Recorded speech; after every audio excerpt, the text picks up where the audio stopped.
I had just stepped onto my porch with a fresh cup of coffee when someone started hammering on my front door fast, desperate, the kind of knock that doesn't wait for permission. Out here on the quiet edge of Redwood County, that kind of urgency usually means trouble.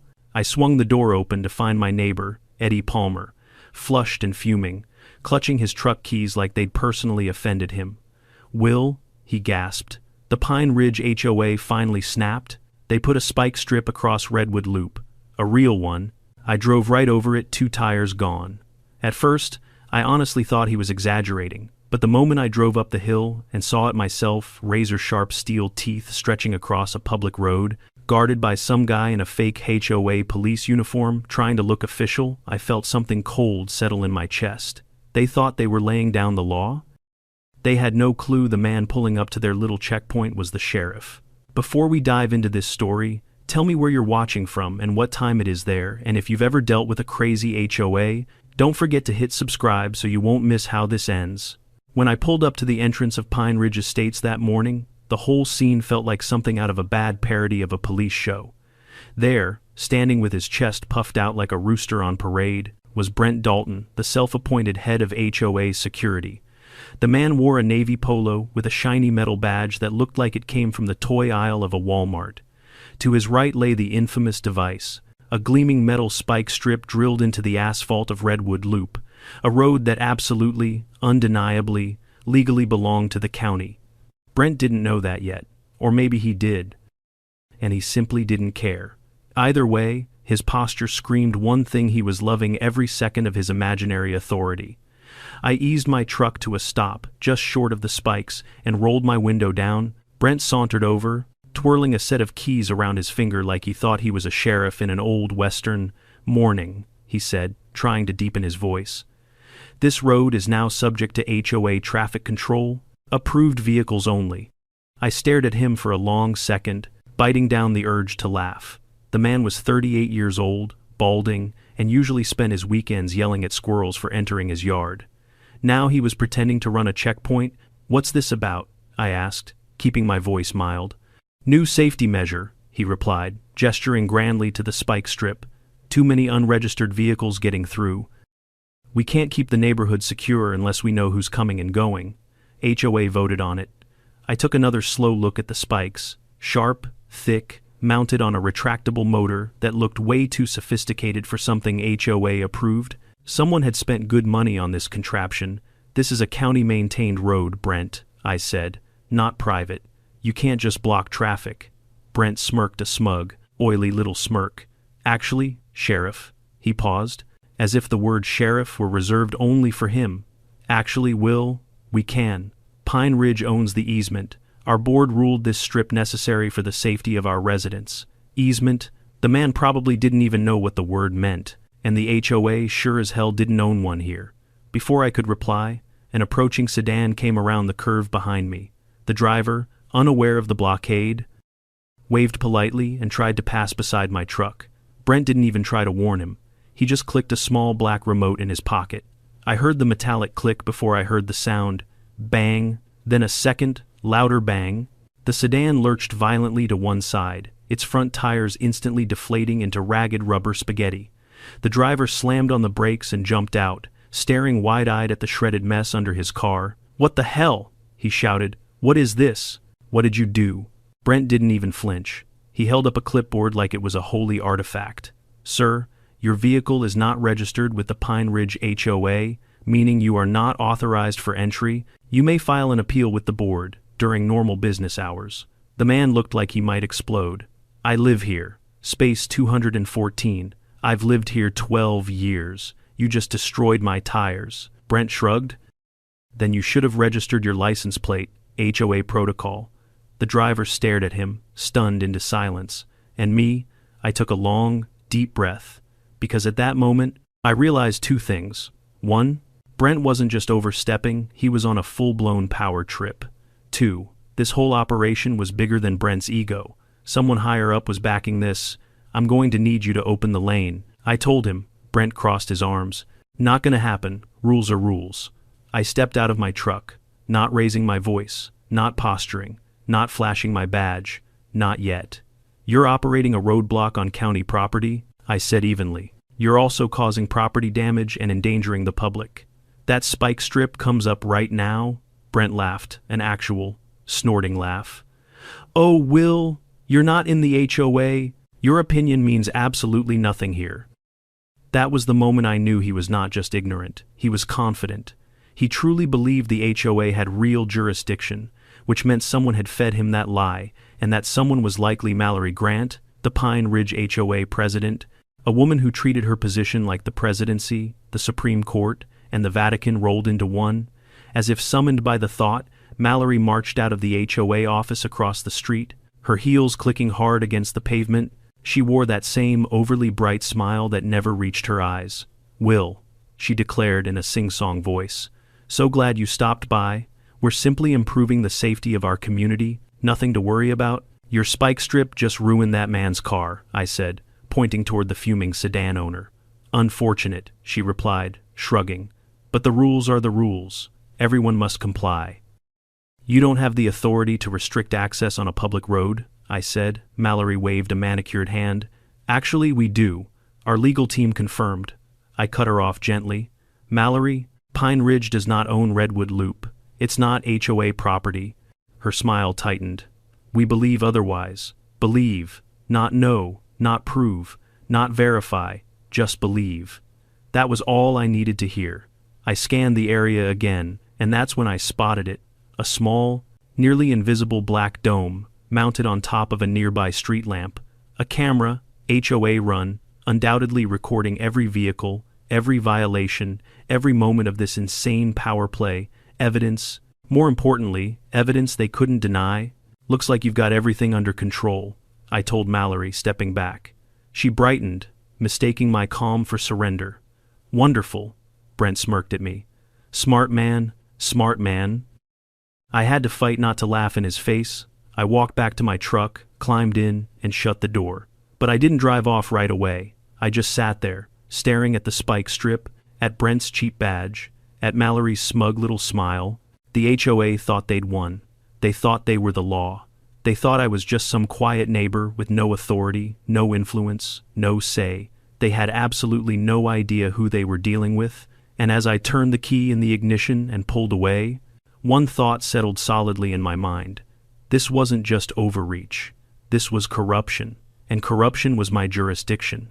By the time I got back to my office at the Redwood County Sheriff's Department, the irritation in my chest had settled into something colder: focus, purpose, the kind of determination that came from years of dealing with petty tyrants who mistook rules for weapons. I set my hat on the edge of my desk, sat down, and pulled up the county property records database. If Pine Ridge Estates truly believed they owned that stretch of road, I wanted to see what paperwork they were hiding behind. I typed in Redwood Loop, hit enter, and waited.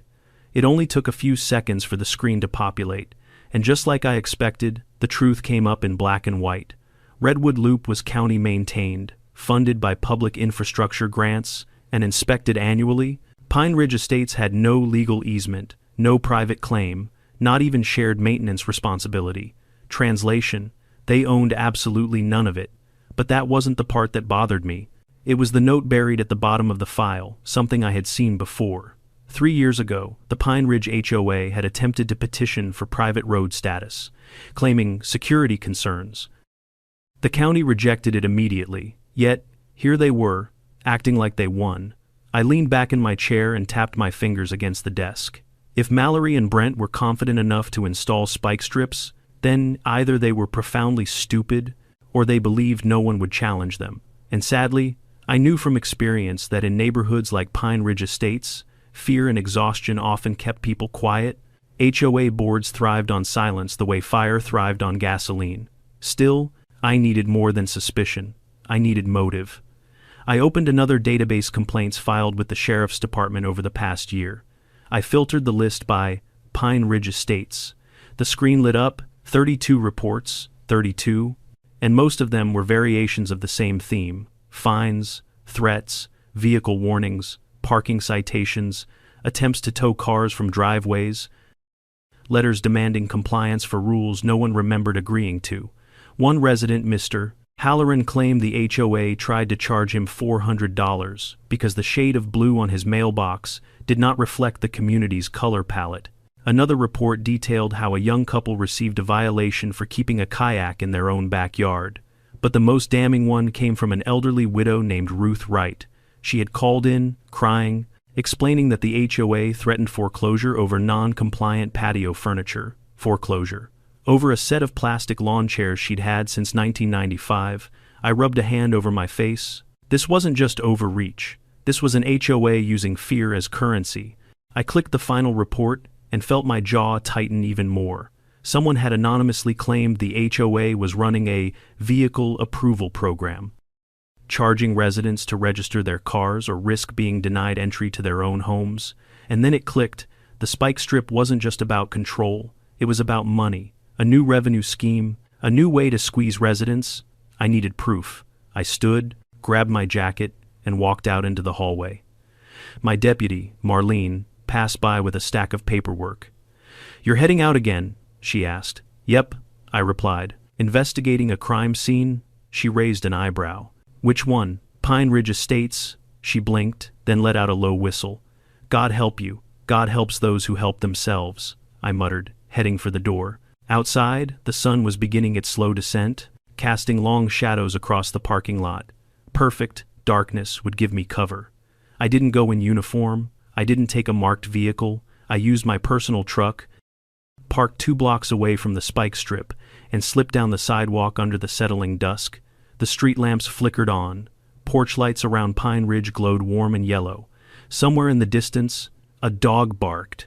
I approached the street lamp that had caught my eye earlier that morning, the one with the tiny black dome tucked beneath the metal bracket. HOA-run cameras were never expensive, and this one was no exception. It wasn't encrypted, wasn't professionally mounted, and more importantly, was pointed straight at the spike strip. I reached into my pocket, pulled out a small, covert camera, no bigger than a USB drive, and clipped it beneath the lamp, facing the road with a perfect angle. The motion sensor would trigger whenever someone approached. I stepped back, blending into the sidewalk as if I were just taking a nighttime stroll. Minutes passed, then half an hour, then... Finally, I heard the sputtering buzz of a small engine approaching. A golf cart rolled into view, headlights dim, tires crunching gravel. Brent Dalton sat behind the wheel, still wearing his HOA police badge, sipping from an oversized travel mug like he was on patrol for the U.S. Marshals. He parked next to the spike strip, climbed out, and looked around as if expecting to catch a fugitive hiding behind a shrub. Satisfied he was alone, he reached into his pocket and pulled out the same remote I'd seen earlier. I recorded everything. Brent pressed the button and the spike strip retracted smoothly into the asphalt. He glanced at a clipboard probably full of license plate numbers before pressing the button again, forcing the spikes back up. He wasn't inspecting, he wasn't securing the neighborhood, he was targeting. A minute later, he pulled out a second list. Even from my hiding spot, I could see the bold heading, authorized vehicles, paid. The HOA wasn't just enforcing a rule.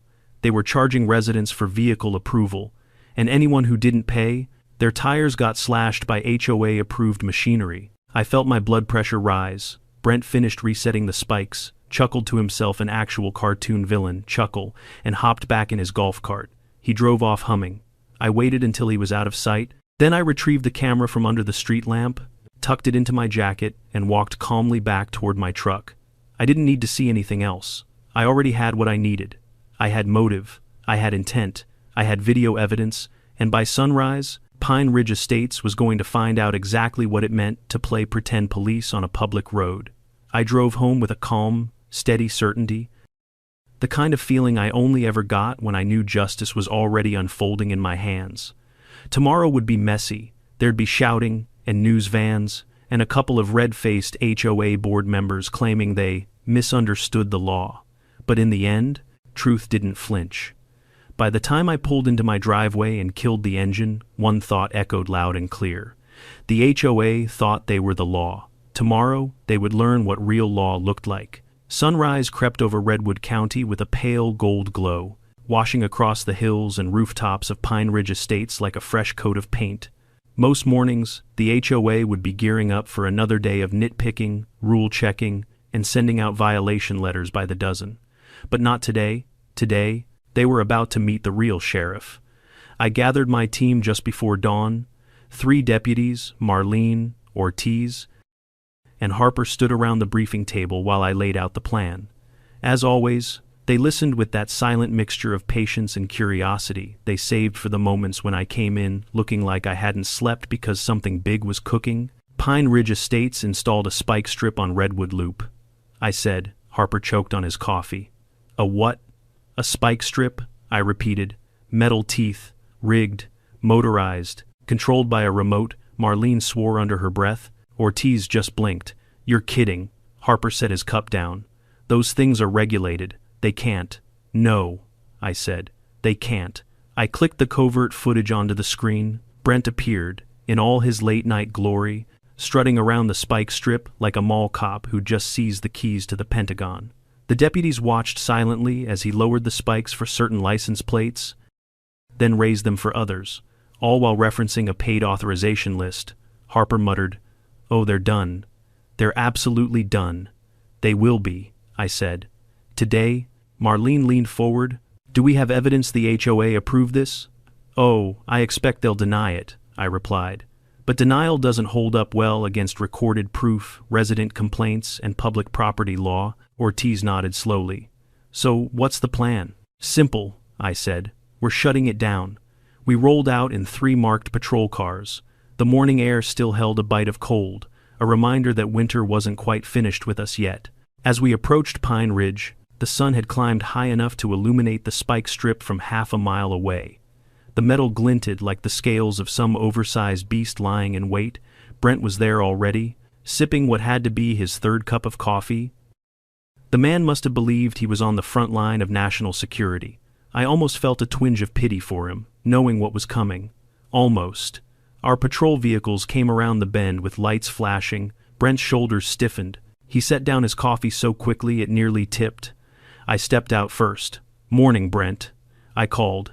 He attempted a salute. "Sheriff, Will, this is restricted HOA. Not today," I said. Marlene and Harper flanked me while Ortiz circled behind, approaching the spike strip with a careful eye.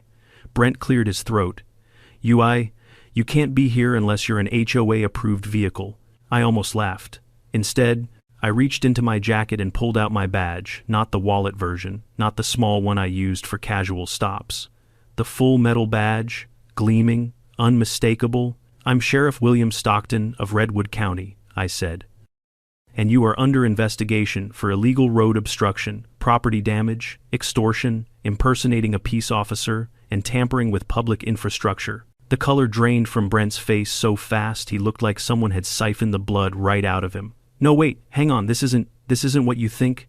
Ortiz pointed at the spike strip. "It's exactly what we think." I nodded toward Brent. "Remote, pocket, hand it over." He hesitated. Marlene took a single step forward. He handed it over. The moment the remote hit my palm, I felt the tension around us shift. Residents were beginning to gather, men in slippers, women in robes, joggers mid-stride, dog walkers pausing with leashes in hand. Word traveled fast in Pine Ridge, and nothing drew attention like law enforcement rolling in full force. A door slammed across the street, and out marched Mallory Grant. She didn't run. Mallory didn't do anything as undignified as running, but she moved with urgent, purposeful strides. She wore a silk scarf, pearl earrings, and an expression so tight it looked carved from granite. "Sheriff Stockton," she said in a voice dipped in honey but sharpened at the edges. "I'm certain this is just a misunderstanding." "A misunderstanding," I repeated. "Mallory, your HOA installed a trap on a county road. That's a felony." She forced a breathy laugh. "Trap? No, Sheriff. This is a safety device, entirely legal." I held up the remote. "Controlled access to a public road is not legal. Selectively disabling resident vehicles is not legal. Charging for vehicle authorization is definitely not legal." Marlene stepped in. "And impersonating police officers, uniforms, badges, insignias, that's a federal offense." Mallory's facade cracked for just a moment. A flicker, a tiny tremor in her carefully curated poise. "Sheriff," she said, "I assure you this was all approved through proper channels." I raised my eyebrows. "Oh good, then you'll have no problem explaining this." I pressed a button on my tablet. and the footage I'd captured the night before began playing on the screen. Brent lowering the spikes, raising them, checking a list labeled paid, and resetting the trap again. A ripple of gasps rolled through the gathering crowd. Mallory went pale. One resident I recognized, Mrs. Fisher, who'd called us 3 times about HOA harassment, stepped forward and jabbed a finger at Mallory. "You did this. You endangered us. You damaged our cars." "Ma'am," Mallory stammered. "Please, let's all remain calm." "Calm," Mrs. Fisher snapped. "You told us this was for safety. You lied to us." Suddenly the whole crowd erupted. "My tires were slashed last week. You fined me for parking in my own driveway. You tried to tow my truck. You threatened foreclosure over patio furniture. The HOA's greatest weakness wasn't the law. It was the people they'd stepped on for far too long." I looked at Harper. "Cuffs," I said. He stepped forward, grabbed Brent by the wrist, and pulled his arms behind his back. The clink of metal echoed across the street. Mallory flinched. "Sheriff, surely we can. Surely there must be a way to settle this without accountability," I asked. "No, Mallory, there isn't." Ortiz and Marlene approached, each taking position beside me. I continued, my voice calm but carrying across the neighborhood. "Mallory Grant, as president of Pine Ridge Estates HOA, you are being detained pending investigation for fraud, embezzlement, illegal enforcement practices, misuse of HOA funds, and knowingly authorizing unlawful road obstruction." Someone in the crowd shouted, "Lock her up!" Mallory wilted, her confidence draining away like water from a cracked bucket. I didn't know," she stammered weakly. I sighed. "That's the thing, Mallory, you did." We escorted Brent to one patrol car and Mallory to another.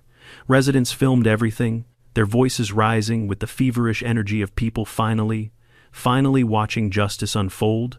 A man approached me, middle-aged, tired, wearing an old flannel shirt. He spoke quietly. "Sheriff, thank you. Nobody's listened to us for years." I nodded. "Your complaints did matter. Today proves it." He swallowed hard. "What happens now?" "Now," I said, scanning the gathered crowd, "now we clean up this mess." And Pine Ridge Estates was about to see just how thorough a cleanup could get.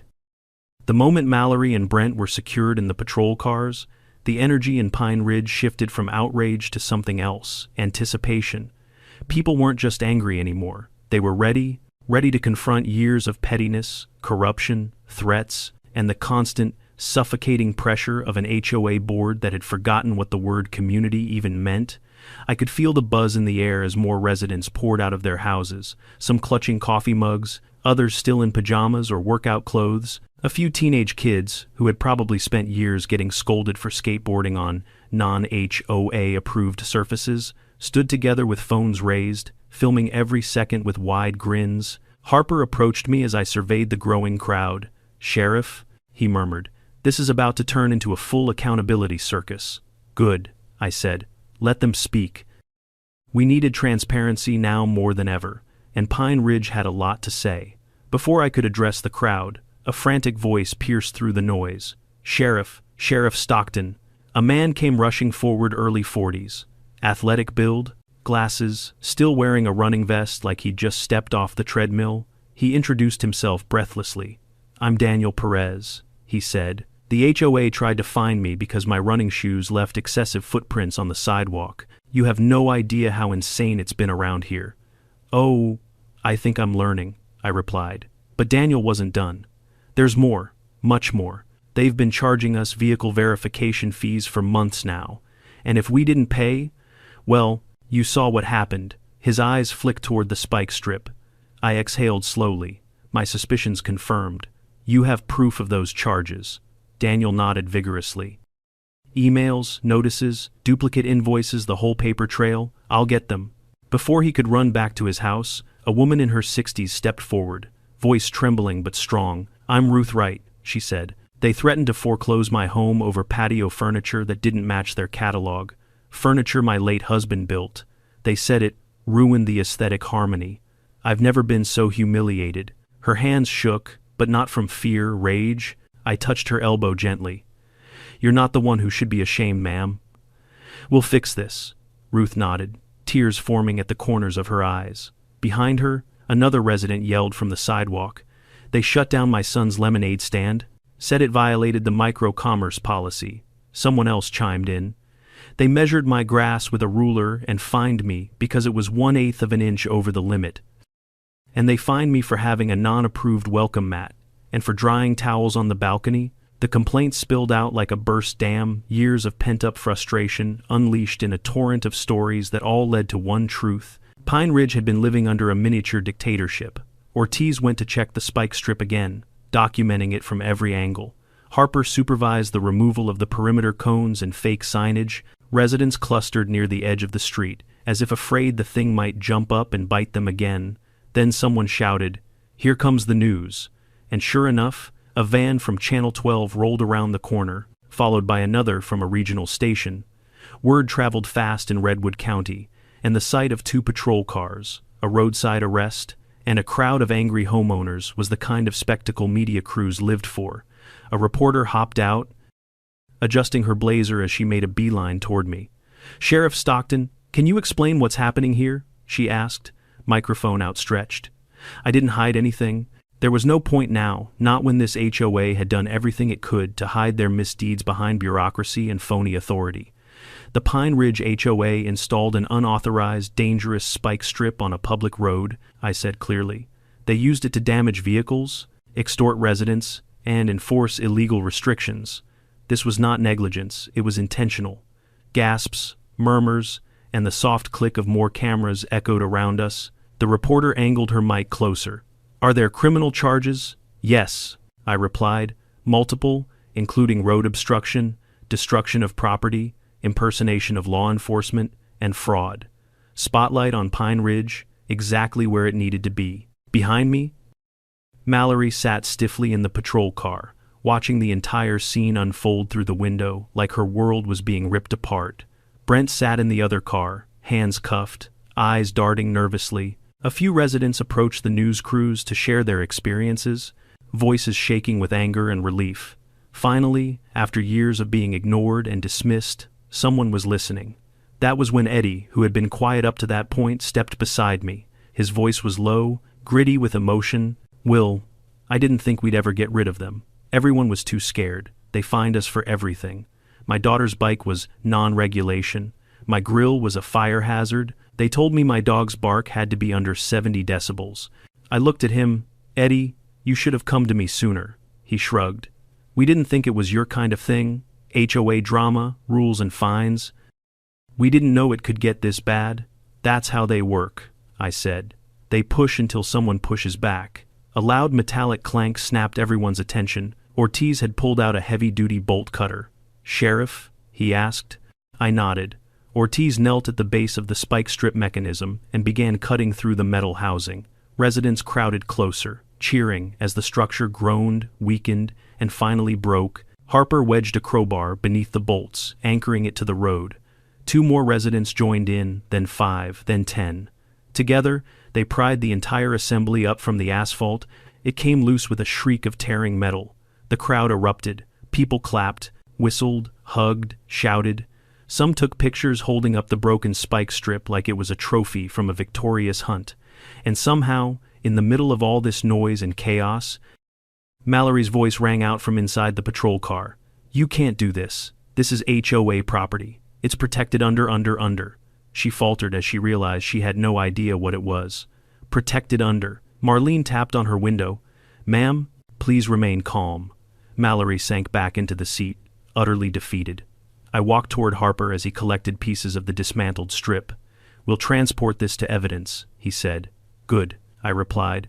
"The DA will want every piece." Residents began gathering around me again, thanking me, shaking my hand, telling me how long they'd felt trapped.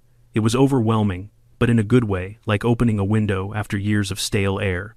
Then one man, wearing a faded baseball cap, asked the question they were all thinking. "Sheriff, what's going to happen to Pine Ridge now?" I took a deep breath. "That's up to all of you. But today marks the end of how things used to be. They deserved that much. They deserved better." A voice from behind the crowd shouted. "We're calling an emergency meeting tonight." "Good," another replied. "We're voting them out?" I second that, and dissolved the whole damn board. The excitement reached a fever pitch. Voices rose, faces lit with hope. For the first time in a long time, Pine Ridge Estates felt like a community again. Not a dictatorship, a neighborhood. A place where people lived not under rulers but together. I stepped back, watching them reclaim their street, their voices, and their dignity. They didn't just remove a spike strip, they removed a regime. And the day wasn't over yet. The meeting that night was supposed to start at 7 o'clock sharp, but I swear, half the neighborhood was already packed into the Pine Ridge clubhouse by 6:15. People stood shoulder to shoulder, crowding the aisles, leaning against walls, pressing in at the windows. Even the parking lot had clusters of neighbors murmuring angrily, waiting for the fireworks to begin. You could feel the tension before you even walked through the door. It was the kind of electric charge that comes right before a thunderstorm. Everyone knew something big was about to happen, and no one wanted to miss a second of it.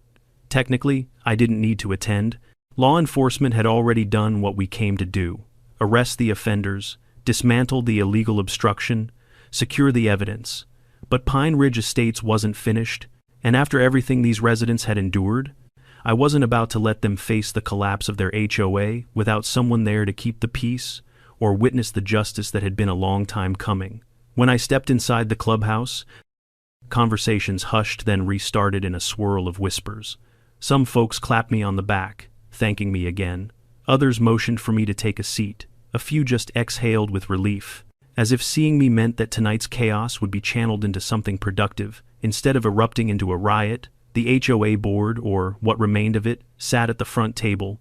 Without Mallory, who was currently in custody, the remaining members looked like a group of students waiting outside the principal's office.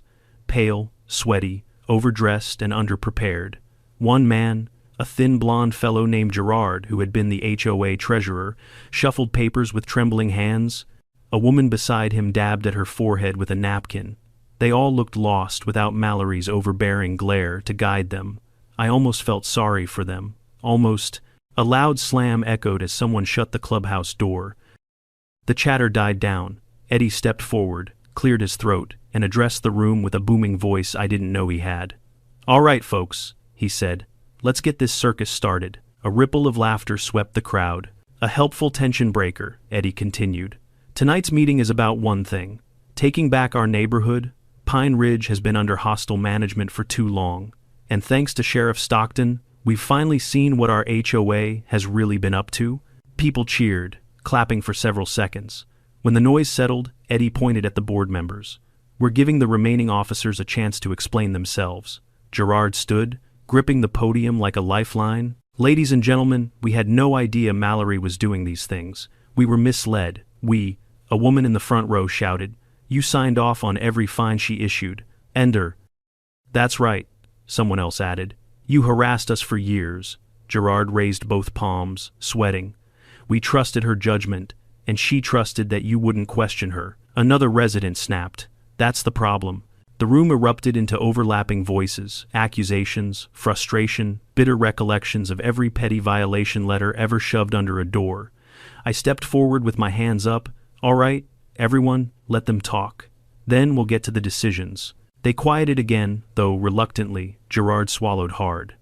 "We didn't know about the spike strip. I swear it. Mallory handled the contract privately. She told us it was a temporary traffic calming measure." "Traffic calming?" a man scoffed. "It destroyed my tires. That was never mentioned." Gerard sputtered. "And as for the vehicle approval fees," he paused, looking sick. "We thought the money was being used for neighborhood events." Eddie barked a humorless laugh. "What events? You canceled the 4th of July barbecue and replaced it with a 2-hour lecture on shrub compliance." A wave of groans rippled across the crowd. The woman beside Gerard finally spoke. Her voice was small, shaky. "Mallory told us the budget was strained. She said we needed new revenue." She said the residents agreed. "Nobody agreed," Ruth said, stepping forward. "You people steamrolled us, and when we said no, you threatened us." A chorus of "That's right, exactly," and finally rose behind her. The treasurer's shoulders hunched inward. "We never wanted this. And yet," I said quietly, "here we are." He looked down. "We're sorry." Silence followed, heavy, meaningful. Then Eddie cleared his throat again. "We're done with apologies. It's time for action. He held up a printed ballot for the room to see. This is a vote to dissolve the Pine Ridge Estates Homeowners Association. An explosion of cheers shook the clubhouse. Gerard's eyes widened. Dissolve. Completely? Oh yes, Eddie said. Completely. But you can't. Gerard began. We can, Ruth interrupted. It's in the bylaws. If 75% of homeowners vote to dissolve, the HOA ceases to exist. Murmurs of understanding rippled through the crowd. And guess what? Eddie continued, waving the ballot mid-air. We already have over 60% signed petitions from today alone. Gasps, applause, a few whoops of joy. For the first time all day, the board members looked truly terrified. A man near the back shouted, "Put it to a vote, vote, vote, vote." Others chanted, and so the ballots were passed out, row by row, clipboard by clipboard. People marked their choices with pens, pencils, or whatever they had on hand.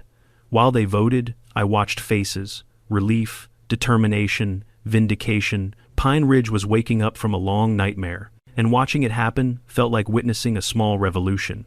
Within 15 minutes, the ballots were collected. A small committee, not including any board members, counted them at the front table. Every eye in the room burned holes into their backs. After several tense minutes, Daniel, one of the counters, turned around, holding the final tally sheet. "It's unanimous," he said, voice cracking with emotion. 100% in favor. The clubhouse exploded. People hugged, people cheered. Someone blew a party horn they'd been saving for a happier day. One woman even cried openly, wiping tears with the sleeve of her sweatshirt. The Pine Ridge HOA, after years of suffocating rules, intimidation, and financial manipulation, was dead. A weight seemed to lift off the entire neighborhood. Gerard and the others stood frozen, unsure what to do. Without power, without titles, without Mallory to hide behind, they were simply residents just as lost and overwhelmed as everyone else. Eddie moved to the microphone once more. Effective immediately, the HOA is dissolved. All assets will be frozen until the county completes its investigation. Any future management discussions will be conducted by a resident committee. He looked around the room. We're free. Let's not forget how that feels. The room roared with approval. The meeting eventually broke, though the celebration continued in pockets. People clustered in groups, laughing and venting and planning for a better future. Kids ran around the clubhouse like they'd been released from detention. I stepped outside into the cool night air, letting the noise fade behind me. The stars were bright, the neighborhood quiet except for distant shouts of excitement. For the first time since the Spike Strip incident, Pine Ridge felt like a place people wanted to live, not endure. Eddie joined me on the walkway. "You did good today, Will. You all did," I replied. "I just lit the match. You carried the torch," he chuckled. "I still can't believe it. The HOA, gone. Some things need to burn so they can be rebuilt." He gave a slow nod, taking that in. "You sticking around for the after party?" I smirked. "Eddie, it's a Wednesday night in a residential neighborhood. This is the after party." He laughed. "Fair enough. See you tomorrow." As he walked back inside, I took one last look at the clubhouse alive with voices, lights, and hope. Pine Ridge Estates had been through hell. But tonight, they found their way out, and tomorrow, we'd make sure the ashes were swept away for good. The next morning, my day started not with coffee, but with paperwork. By 8 a.m., I was back at my desk in the sheriff's office with a stack of folders tall enough to qualify as a fire hazard. Complaints from residents, copies of fines, HOA notices, printouts of those vehicle verification fee emails Daniel had dropped off before midnight. Every sheet of paper was another brick in the wall Pine Ridge's leadership had built between themselves and their neighbors. I wasn't alone. The county attorney, a slim, sharp-eyed woman named Karen Wu, sat across from me, flipping through documents like a human scanner. Beside her was Doug, our county commissioner, who had the exhausted patience of a man who'd been listening to HOA drama for far too many years. "This is worse than I thought," Karen said, tapping a page with one finger. "They created an entire parallel structure of fees that never went through official approval." Doug whistled quietly. "Non-compliant vehicle assessment fee, access credential renewal surcharge, community security contribution." He shook his head. "That's 3 different names for the same shakedown. And look at this," I added, sliding another packet toward them. "Residents pay to register their vehicles with the HOA. If they don't, they end up on the blacklist. blacklist crosses with the spike strip logs. If your plate is on that list, your tires get shredded. Karen leaned back, exhaling slowly. That's not just mismanagement. That's organized extortion using a physical hazard on public infrastructure. Felony territory? I asked. Oh, we're way past felony territory, she replied. We're in multiple counts and a very long time to think about your life choices territory. Doug rubbed his forehead. And the funds from all this went where? Exactly. We all looked at the ledger, what passed for a ledger, anyway. The HOA books weren't messy. They were actively evasive. Vague line items, generic labels, lots of administrative and consulting and security upgrades. A few things stood out immediately. Community Safety Initiative, $27, $400, I read aloud. Bet we know what that was. The spike strip, cameras, signage, and Brent's toy badge, Doug muttered. Board strategic session, $8, $900, Karen continued. A retreat, a weekend at a resort outside the county, I confirmed. Mallory posted photos, infinity pool, champagne brunch, leadership development. Doug groaned. All paid out of resident fees. Beautiful. And here, Karen said, pointing to another column, legal advisory reserve, $15, $200. Except I called our contracted counsel this morning. They never received a dime of that. So where did it go? I asked. She smiled thinly. We're going to find out. By mid-morning, we had enough to move forward formally. Karen headed back to her office to draft charges and coordinate with the DA. Doug left to start the county's civil process to freeze the HOA's remaining funds. I stayed behind to do the part of the job I hated the most but respected the most. Interrogation, downstairs. The holding cells were quiet. Brent occupied one, staring at the floor with his fingers laced together. He'd shed the fake HOA police polo and sat in a plain gray t-shirt now, looking far less intimidating and far more like a man who'd finally realized he was not. In fact, bulletproof, Mallory was in the adjacent cell. Arms crossed, chin lifted, still clinging to the scraps of her authority, like a dethroned monarch who hadn't yet accepted exile. I stopped at Brent's door first. He looked up slowly. Sheriff, morning, I said. Sleep well. Not really. Good, I replied. Means your conscience isn't completely dead. He winced, but didn't argue. I dragged a chair over and sat down facing the bars. Here's the situation, Brent. The DA is drawing up charges. They're not small ones. You're looking at obstruction, property damage, fraud, impersonation of an officer, conspiracy. That's the short list. He swallowed. I was following orders. You were enjoying it? I said calmly. You liked having power you weren't supposed to have. He didn't deny it. That was something, at least. So what happens to me? He asked quietly. That depends, I said. Right now, we know what you did. What we don't know is everything Mallory did and who else helped her. He glanced instinctively toward her cell, then back at me. She'll throw you under the bus, I continued. People like her always do. You've seen it. When things go wrong, someone has to be the rogue actor. That's going to be you unless you stop playing shield and start telling the truth. He clenched his jaw, thinking it over. Brent, I said, lowering my voice, you want even a shot at a plea. You cooperate. You tell us about the money, the fake legal opinions, the meetings, the instructions, the way she told you to use that spike strip. His shoulders sagged. She told us the road would be ours soon, he muttered. She said, once the county recognized the HOA's authority over Redwood Loop, we'd be legitimized. She said we had to establish control first, meaning, he said bitterly. We had to show residents it was easier to comply than to fight. Fines didn't scare them enough, so she pushed the vehicle program, then the spike strip. And the money? He let out a hollow laugh. Ask her about the consultant, the one no one's ever met in person. I nodded slowly. We will. This helps you, Brent. Don't forget that. He nodded once, eyes glistening. For the first time, he looked less like the puffed-up enforcer from the street and more like a man who'd finally run headfirst into consequences. I stood and walked a few steps to Mallory's cell. She didn't wait for me to speak. This is absurd, she snapped. You're humiliating me over a misunderstanding. This isn't a misunderstanding, I said. It's a pattern. I was trying to keep this community safe, she insisted. There were speeding complaints, suspicious vehicles. People felt unsafe and demanded action. No, I said, voice even. What they demanded was reasonable rules and transparency. You gave them harassment and fear. She scoffed. They're ungrateful. I increased their property values. I maintained standards. Without me, this place would look like a trailer park. That's what you think of them, I asked. Your neighbors. My residents, she corrected. There's your problem, I said.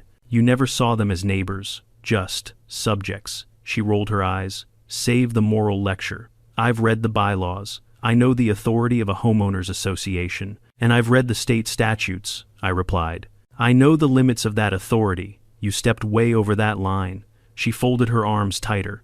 I'll get a lawyer. You'll need one, I said. Because the DA will be very interested in your consultant fund and why HOA money was being transferred to personal accounts. For the first time, she faltered. I have no idea what you're talking about, she said, but less confidently now. You will? I replied, turning away. And so will a judge. I left her there, still clinging to the idea she could talk her way out of it. The thing about people like Mallory is they truly believe rules apply to everyone but them. Consequences are theoretical until the day they aren't.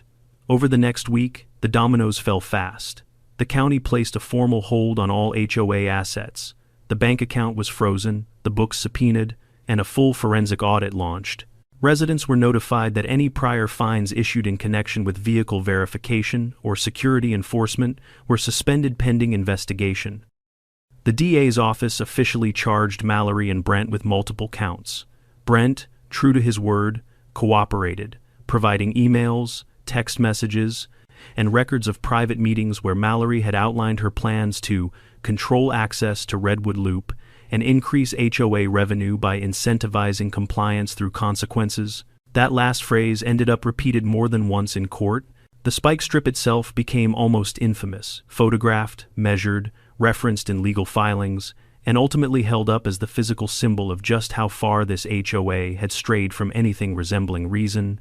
Meanwhile, back in Pine Ridge, life began to adjust. With the HOA dissolved, residents formed a small volunteer committee. Not a power structure, just a group of neighbors willing to coordinate basics. They arranged trash pickup schedules, organized a genuine community barbecue, and started a working group to figure out how to handle shared landscaping without someone threatening fines over flower color. The funniest part? Things didn't fall apart. Lawns stayed mowed. Houses didn't suddenly turn neon purple. No one built a 40-foot statue of a flamingo in their front yard. People, when given trust instead of threats, usually handle themselves just fine. One afternoon, about 3 weeks after the arrests, I drove through Pine Ridge just to see how they were doing. The air felt lighter. Kids played basketball in each other's driveways without anyone marching out with a clipboard. A woman laughed loudly on her porch while repainting her front door, a soft shade of green that would definitely not have been approved before. As I turned the corner near the old checkpoint, I saw a crew from the County Public Works Department resurfacing the spot where the spike strip had been. Fresh asphalt, smooth and dark, erased the scars from the bolts that had once held it down. I slowed the truck, rolled down my window. "How's it look?" I called. One of the workers grinned. "Better without fangs in it, Sheriff?" "Agreed," I said.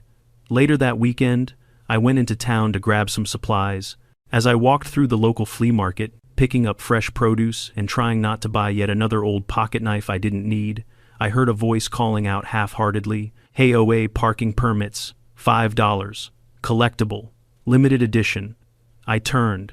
There was Brent, hunched behind a folding table, a cardboard box in front of him, filled with stacks of old Pine Ridge, approved parking hang tags, and a couple of unused HOA security patches. Nobody was buying. People walked past him without a second glance. He noticed me, and for a second his shoulders tightened in embarrassment. Then he let out a humorless laugh.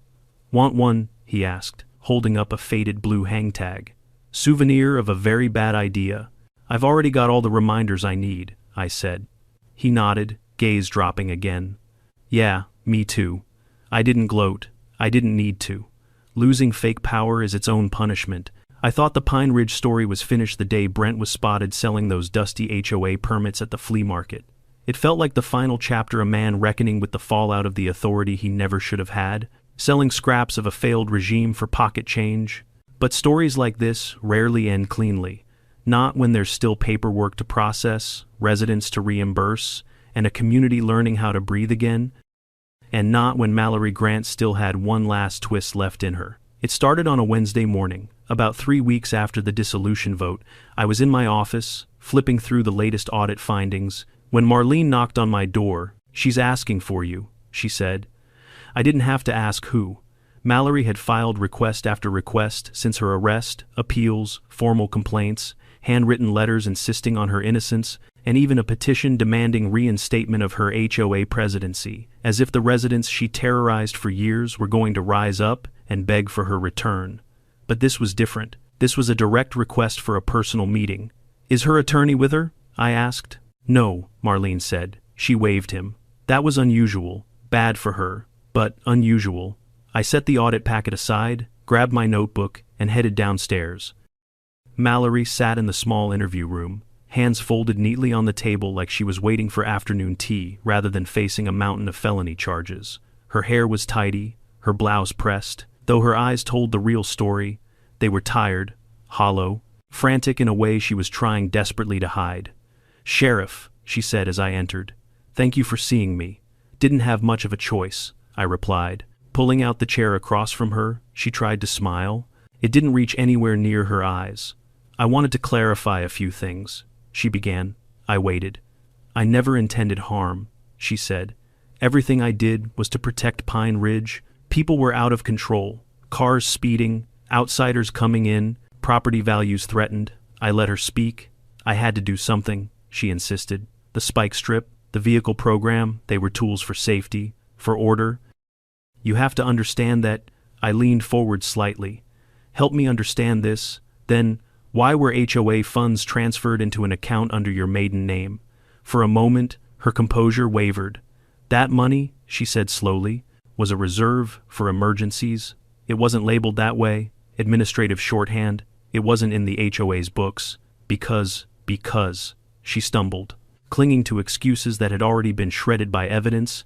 "What about the consultant?" I asked. "The one Brent mentioned, the one you paid over $15,000 for advisory services that no one can verify." Her throat bobbed as she swallowed. That was complicated." "It's simple," I said. "You stole from your neighbors." She slammed her palm on the table. "I built that community." Her voice cracked, echoing off the metal walls.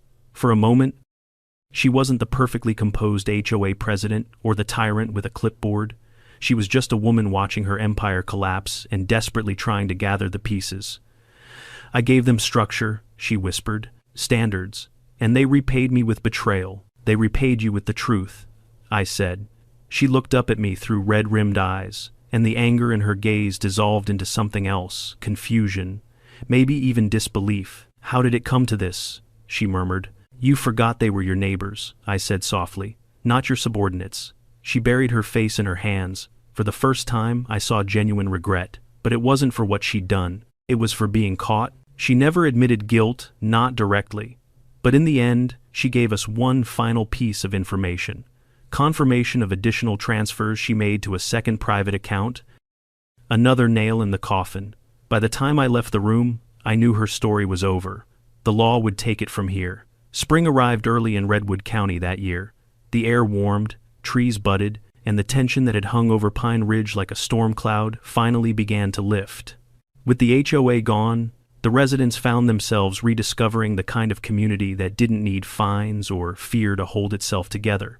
One Saturday afternoon, I drove through Pine Ridge again, not as a sheriff on duty, just as a neighbor passing by. Kids raced bicycles down the sidewalk. Someone grilled hamburgers in their backyard.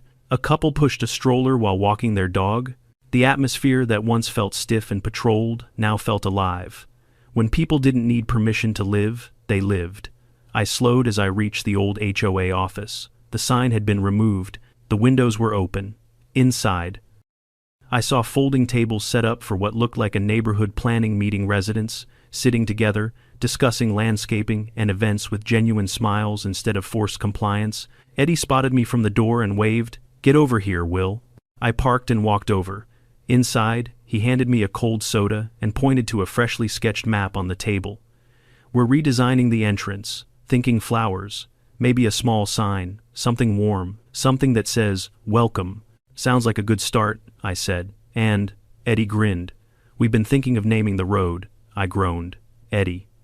Listen, he said, clapping a hand on my shoulder. You saved our sorry hides. You tore down the spike strip. You shut down the dictatorship. You gave us our neighborhood back. You all did the real work, I argued. You stood up? Sure, he said. But every rebellion needs a sheriff. I shook my head, smiling despite myself. So what's the name? Eddie pointed proudly at the paper. Stockton Way. I stared at it for a moment. A soft, quiet tug pulled at something in my chest. I don't need my name on a road, I said. Maybe not, Eddie replied. But we're damn well putting it there anyway. The room broke into laughter. I didn't argue. Sometimes the best thing you can do for a community is show them they can stand on their own. Sometimes the best thing they can do in return is remember the role you played in helping them get there. Before I left, the new volunteer committee had already voted.